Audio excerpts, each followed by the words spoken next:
I am a black Egyptian. My father is much darker than I am. My mother is lighter than I am. In Egypt, people are identified by the religion first, not the race.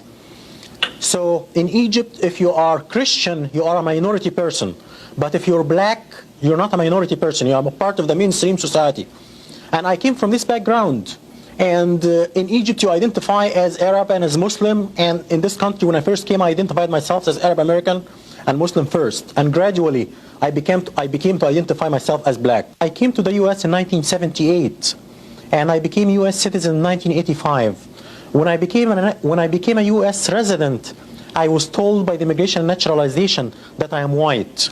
And I told them that I'm black, and they said, no, in this country, you are white. All Arabs in this country, all Arab immigrants are white. I didn't pay much attention in the beginning to this, because in the Arab world, we identify with our ethnicity first as Arabs, and then with the race second as black or white or whatever. But in this country, you identify with your racial group first and then with your ethnicity second. Gradually, I became black first and Arab second. And I rejected my white classification publicly for the first time in 1987, in February, as a panelist in a function sponsored by the Association of the Study of Black Life and History in Detroit.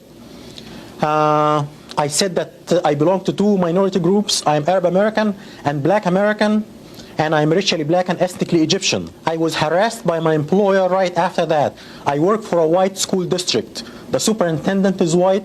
All the associate superintendents are white, even though that we provide services to 30% black population.